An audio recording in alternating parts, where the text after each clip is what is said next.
Good afternoon, Mr. President. Sorry I've been away so long. I won't let you down again. What's going on, everyone? Jeremy here from the Quartering. I hope you're having an absolutely wonderful day. It's Friday, so I guess maybe it's your last day of work for the week.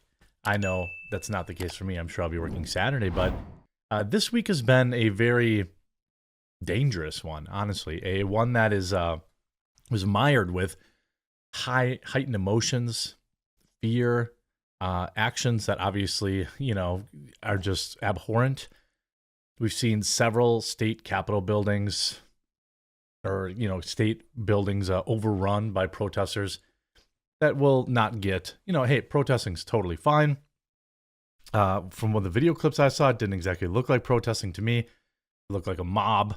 But this weekend, one of the biggest events that I genuinely had a lot of fear about happening. Like, I just really, the timing of it and the way the media was treating it, just felt like something really bad was going to happen. And it turns out something really bad was going to happen, or at least the government thinks so, as they have now shut down the Day of Vengeance, the Trans Day of Vengeance.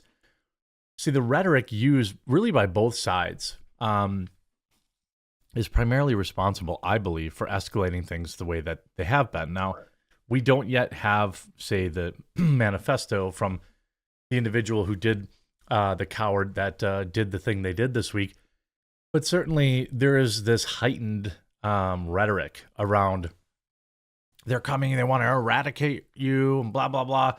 So then this community is like, well, we're going to have our day of vengeance, and today is a day of visibility.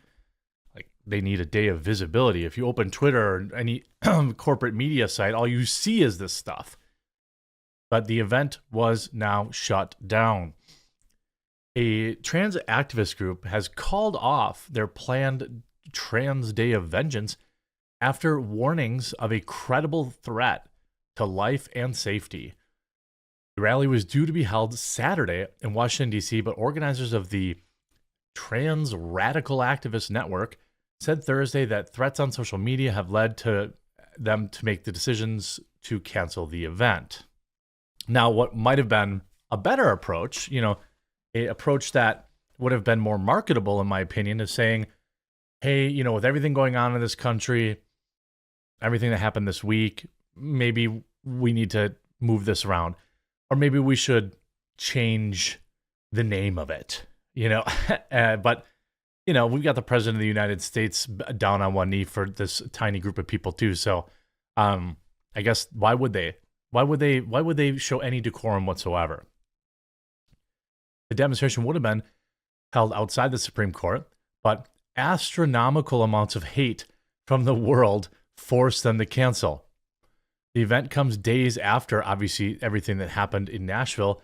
The event initially caused outrage on social media as Twitter removed thousands of tweets promoting and criticizing the event, as they said, quote, vengeance does not imply a peaceful protest. I have more on that topic as well, too. In a statement canceling the event, TRAN announced, quote, the safety of our trans community is first priority. This threat is a direct result of the flood of raw hatred directed towards our community after the event in Tennessee. Individuals who had nothing to do with the heinous act have been subjected to highly serious threats and blamed only because of their gender identity. Look, do I believe that that's happening? Yes, I do. And that's not okay, because the actions of this individual, is really what matters. However, the whole marketing around this is like militarizing this group of people. Pictures of, give us our rights or else, or, this kind of stuff. I don't think it's reasonable for this group to pretend like, oh, we were just having a kumbaya thing and all these people spread all this hate. This is one of the steps in, they use the word genocide. I mean, that's what I'm saying. Like, the rhetoric from this group is absurd. And we will continue our efforts to protect trans lives. While we wholeheartedly believe in a mission and message we put forth, For the Trans Day of Vengeance, we must prioritize the safety of our community and the people that make it up. In an ideal world, we would have continued on in defiance of the attempt to silence our right to freedom of expression. The group said they lacked the resources to ensure safety for those participating in the protests and would not, in good conscience, proceed with the event. They said they have notified the relevant agencies of the cancellation. I suspect we're still going to have people showing up. That's my suspicion. We're still going to have people showing up there, and there's still going to be rabble-rousers. But, I mean, I think, obviously, not hosting this event now at all is just a good idea. Because I'm like dead serious when I say that. Like, I was certain something bad was going to happen at the event. The initial announcement of the event sparked outrage online. Of course, Republican firebrand Marjorie Taylor Greene said that the planned demonstration represented the super soldiers-driven terror. She later demanded her Twitter account be restored after features were limited for violating the rules. She said my congressional account was suspended for 7 days for exposing these people. You know, Twitter's trust and safety lead, Ella Irwin, responded, what happened here is, I mean, this is the problem. Like, weapon-toting activist threatens transphobes, gets visit from the FBI. I mean, this is the rhetoric that this group is allowing on their own side. They're allowing these people to represent them. So if you stand against, if you don't agree with this kind of behavior, if you don't stand for it, then you have to police it. That's just what you have to do. But the problem is they don't, and because they don't disagree with it. You know, you have this weeks before the incident in Nashville. Kayla Denker had a stern warning for any transphobes with sinister ideas. She's an activist who runs a YouTube channel with 700 whole subscribers. She ended up loading rounds while staring into the camera during the clip, which went viral in the aftermath of everything that happened Monday.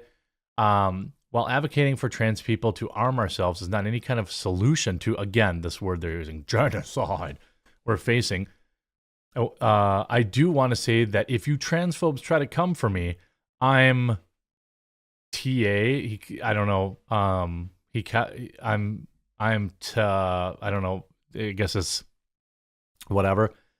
You know, it led to blowback online, calls to authorities of Colorado to investigate. Earlier Thursday, Denker's profile, Pinko Scum, claimed that FBI officials contacted her, but they indicated that they were monitoring y'all harassers instead of her because I didn't do anything wrong, the profile read, prior to being deleted Thursday afternoon. So I don't know. I think that you probably were doing something wrong. I suspect, you know, and then you had FBI officials decline to comment on any specific claims when reached Thursday by the Post, but said that agents remain vigilant to detect and disrupt and dismantle any threats that may emerge in terms of Saturday's event. As always, we ask members of the public to report anything they consider suspicious to law enforcement, the FBI National Press Office said in a statement. Additionally, membership in a group is not illegal in and of itself. In fact, it is protected by the First Amendment. Certainly. And, you know, the thing is that I think that, you know, again, the bottom line with this continues to be mental health. There's mental health issues all across this country, affects all people. In this particular group of people, it seems to be at a higher percentage. And, you know, we had this incident not only in Nashville, but several of the last incidents were all either non-binary people or people are identified as trans. There's like 3 or 4 in a row now, I think. So there is something to do with these people militarizing and using all this type of language.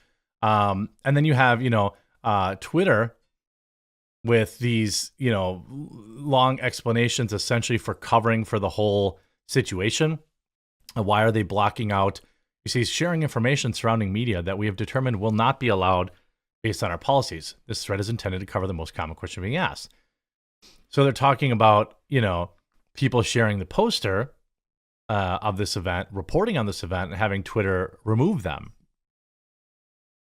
And this is the issue. So, I mean, you even had the New York Post shut down. You see, Twitter, deja vu, Twitter locks out the Post over a story on the removal of 5,000 tweets.